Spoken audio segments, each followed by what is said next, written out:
السلام عليكم ورحمة الله وبركاته. احنا اسود الزمالك ودي اخبار الزمالك وانا منجا ابو شيكا الزملكاوي. بس قبل ما نبدأ يلا بينا نصلي على النبي، ولو عجبتكم الفقرة ادعموا مجهودنا. عاش الزمالك وجمهوره العظيم.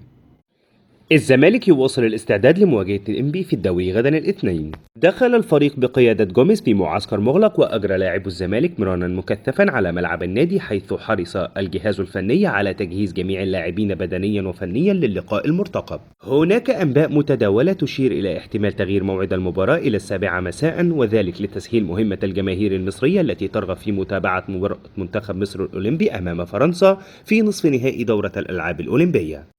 حتى اللحظة من المقرر أن يواجه الزمالك إنبي يوم الاثنين المقبل 5 أغسطس في تمام الساعة 9 مساء بتوقيت القاهرة بمباراة المؤجلة من منافسات الدوري المصري. محمد صبري نجم الزمالك السابق: الزمالك كان مضطر لمشاركة اللاعبين الشباب وهم غير جاهزين بدنيا. بطولات فرق الشباب انتهت منذ فترة، ومن جعل اللاعبين يظهروا بهذا الشكل هو عدم تجهيزهم بدنيا بشكل جيد. شاركوا وهم غير مستعدين بدنيا لأنهم كانوا في راحة سلبية منذ فترة. ما فعله جوميز بمنح اللاعبين الأساسيين راحة صحيح جدا. وشدد أحمد عبد الرحيم إيشو لاعب جيد جدا، وبالنسبة لي رقم واحد، ومحتاج تطوير من المدرب ويكون أفضل بدنيا وياخد قرارات بشكل صحيح. وحازم أسامة انضم من سنتين لقطاع الناشئين بالزمالك ومن اللاعبين الجيدين. ومحمد السيد سيكون له مستقبل. محتاجين يشاركوا مع لاعبين كبار داخل الملعب فقط ويستعدوا بدنيا لتظهر قدراتهم. إبراهيم صلاح نجم الزمالك السابق: قرار جوميز مميز للغاية بمشاركة بعض العناصر الشابة خلال الفترة الأخيرة، وعلى رأسهم محمد السيد وأحمد مجدي وحازم أسامة، مما يزيدهم خبرات مع الفريق الأول. محمود الشناوي يحتاج الثقة والخبرات وسيكون مستقبل نادي الزمالك. واختتم المنتخب الأولمبي حقق إنجازا كبيرا رغم الظروف الصعبة التي مر بها، ومباراة فرنسا صعبة للغاية وعامل الجماهير سيكون ضغط على لاعبينا. خالد الغندور عبر فيسبوك: وصلنا لفين لما لاعب صغير السن يقول لزيزو انت احسن لاعب في مصر، وزيزو يرد عليه بلاش هتروح في داهية. والنهاردة الاعلام يجيب ابوه عشان يرد، وناس تعمل حملة عليه عشان قال كده. هو في ايه يا جماعة؟ هو ده مش منتخب مصر ولا منتخب السوشيال ميديا؟ زيزو سيخضع لاختبار طبي اليوم الأحد لتحديد موقفه من المشاركة غدا أمام فرنسا، والأمور حتى الآن غير واضحة، والاختبار الطبي هو من سيحسم الأمر وهل سيشارك أم لا. محمد شحاتة نجم المنتخب الأولمبي: لدينا هدف محدد منذ اللحظة الأولى لنا بباريس، وهو تحقيق ميدالية، ولا ننظر لاسم المنافس، ننظر فقط أن نكون بكامل تركيزنا للفوز باللقاء. مواجهة فرنسا ستكون صعبة طبعا لأنه صاحب الأرض والجمهور واللاعبين اجتهدوا كثيرا، وهدفنا إسعاد الجماهير المصرية وخطف بطاقة التأهل للنهائي. وكرة القدم لا تعترف بالأسماء، إنما تعترف بالجهد، بجانب أنه يمتلك عناصر قوية للغاية بكل المراكز، ولكن لدينا ثقة بأنفسنا وقادرون على تخطي فرنسا وتحقيق ميدالية بالأولمبياد.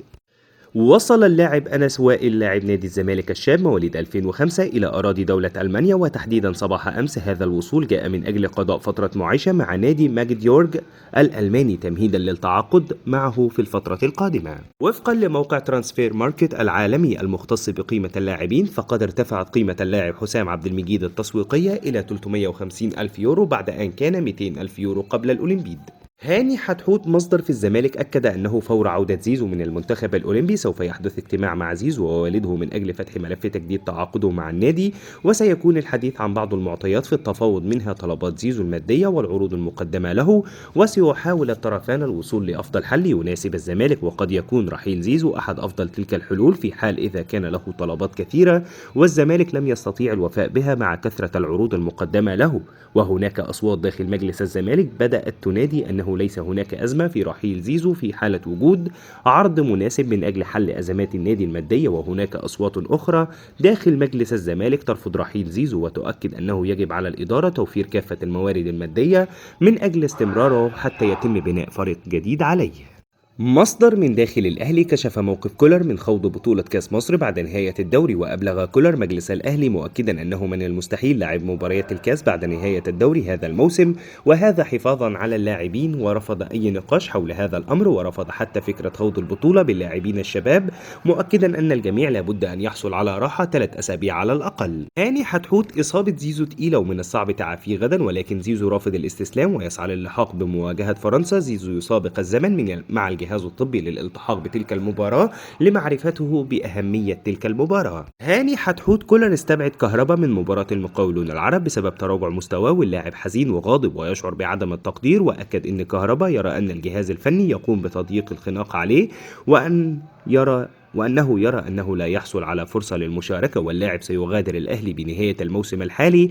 وشدد على أن كهربا حزين من إدارة الأهلي التي لم ترد على العرض الذي وصل إليه من أحد أندية دوري الدرجة الأولى السعودي، والآن هناك أكثر من عرض من ضمنهم عرض محلي واللاعب يفاضل بينهم. تقارير صحفية جنوب إفريقية أكدت أن الزمالك مهتم بالتعاقد مع الجنوب إفريقي إديسون كاستيلو لاعب كايزر تشيفز. اللاعب يقترب من الرحيل عن فريقه ويبلغ من العمر 30 عام ويلعب في مركز خط الوسط، وتحدثت التقارير الصحفية على أنه على رادار الزمالك، واللاعب يشارك مع الفريق الجنوب إفريقي في 32 مباراة هذا الموسم وسجل 5 أهداف وساهم في صناعة هدف وحيد. هاني حتحوت اتحاد الكرة سيقوم بتكليف ميكيلي بقيادة منتخب مصر الأولمبي القادم مواليد 2005 والذي من المنتظر أن يشارك في الدورة الأولمبية لوس أنجلوس 2028، وأكد أن تفكير اتحاد الكرة في هذا الأمر جاء بعد المستوى المميز الذي ظهر به منتخب مصر في دورة الألعاب الأولمبية الحالية. بس كده هي دي كل الاخبار اللي كانت معانا النهارده عن نادي الزمالك. اتمنى الفقره تكون خفيفه على قلبكم. ادعمونا بلايك الفيديو وسبسكرايب للقناه، ومتشكرين جدا على دعمكم. لو عندكم اي ملحوظه سيبوها لنا في التعليقات. سلام.